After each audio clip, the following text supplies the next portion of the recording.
Hello class 8. Today we will do hot dry season. Hot dry season starts by the month of March. In May, the highest temperature are recorded in the desert region of the northwest, whereas the maximum temperature may rise above 48 degree centigrade. Summer season हम लोग का कब start होता है? मार्च से start होता है. और समर सीज़न में सन जो है एकदम डायरेक्ट रहता है overhead the tropic of cancer में. और ये जो है नॉर्थ वेस्टर्न साइड में टेम्परेचर बहुत ज़्यादा हाई रहता है. It rise above 48 degree centigrade. 48 degree centigrade चला जाता है temperature. In Rajasthan the hot dusty winds blowing from the desert is called loo. Rajasthan में गर्म हवा चलती है जिसे हम लोग लू कहते हैं, जो लोकल विंड है. In Kerala local shower known as mango shower help in the ripening of mangoes. Kerala में क्या होता है? देखो, लोकल शावर्स होता है in the month of March and April में. मंथ में लोकल शावर मतलब बारिश होती है जिसे हम लोग मैंगो शावर कहते हैं, जो हेल्प करता है मैंगोज़ को राइप करने में. In Assam and West Bengal similar thunder storms have been given the local name of Kaal Baisakhi. Assam और वेस्ट बंगाल में इसी तरह का लोकल जो विंड ब्लो करता है during the month of March and अप्रैल, जो बहुत ज़्यादा थंडर स्टॉर्म के साथ तूफान होता है, जिसे हम लोग काल वैशाखी कहते हैं. नाउ समर सीजन के बाद ही आता है hot wet season, that is rainy season और monsoon. By June the high temperature leads to the formation of low pressure area over the north western part of the continent. जून आते आते क्या होता है? हाई प्रेशर फॉर्मेशन होता है जो लो प्रेशर फॉर्म करता है north western part of the continent में. The winds blowing towards the land observe moisture from the water bodies and bring rainfall to the land.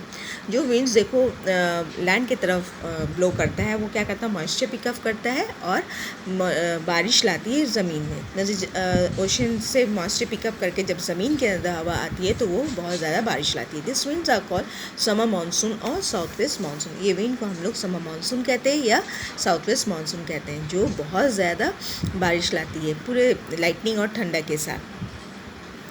They bring relief from the scorching heat. Temperature decreases by 3 degree to 6 degree centigrade. इतने ज़्यादा गर्मी होने के बाद जब बारिश होती है तो हम लोग को रिलीफ मिलता है, टेम्परेचर धीरे धीरे कम हो जाता है. By the end of September, जब सितंबर आता है तो Indian subcontinent starts to cool again. धीरे धीरे इंडियन सब कॉन्टिनेंट जो है ठंडा होने लगता है. Since the air above the land is cold and heavy, high pressure region is created over the land. और जो हवा जो है लैंड में कोल्ड और हैवी रहता है. कोल्ड और हैवी जो एयर जो है वो हाई प्रेशर फॉर्म करता है और हॉट एयर क्या करता है? लो प्रेशर फॉर्म करता है.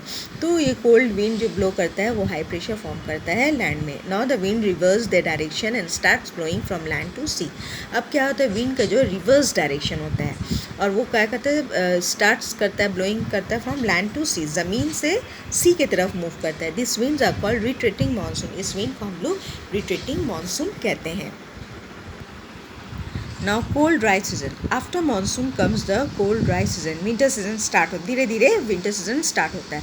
The winter season begins to set in by November and last till February. India में हम लोग का winter season कब से start होता है? नवंबर से start होता है और फरवरी तक last करता है. Temperature are lower in North India and the interior are dry. North India के तरफ temperature क्या होता है? बहुत लो हो जाता है और जो इंटीरियर पार्ट में एकदम ड्राई रहता है, बारिश नहीं होती. ठंडा के टाइम में बारिश नहीं होती है. The average temperature goes below 10 degree centigrade in north west India and are around 21 degree elsewhere in plains. Average temperature India का कितना हो जाता है? नॉर्थ इंडिया में 10 डिग्री सेंटीग्रेड हो जाता है और एवरेज टेम्परेचर जो रहता है और सब जगह में प्लेन में 21 डिग्री सेंटीग्रेड रहता है. The winds that are blowing in this season from the north are deflected towards their right because of the Coriolis force and blow as a northeast monsoon.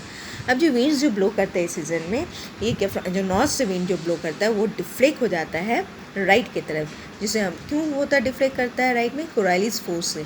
और वो ब्लो करता है north east monsoon. ये क्या करता है? ये north east monsoon rainfall लाता है कोरोमंडल कोस्ट में, which is why Tamil Nadu receive rainfall in winter. इसीलिए तमिलनाडु को बारिश होती है. रेनफॉल विंटर सीजन में तमिलनाडु में बहुत ज़्यादा बारिश होती है. North west India receive rain from depression और cyclones originating in the Mediterranean region. Winter season में क्या होता है? नॉर्थ वेस्ट इंडिया में थोड़ा बहुत बारिश होती है. जिससे क्यों होती है? डिप्रेशन फॉर्म होता है जो मेडिटेरियन रीजन से वो ब्लो करके इंडिया की तरफ आता है, जिसे हम लोग कहते हैं western disturbance. They bring cyclonic rainfall only in the north western part of India. ये जो वेस्टर्न डिस्टर्बेंस जो रेनफॉल आता है वो साइक्लॉनिक रेनफॉल होता है और वो कहाँ आता है? सिर्फ वेस्टर्न पार्ट ऑफ इंडिया में आते हैं. Till here today. Next class will continue with the chapter. Thank you.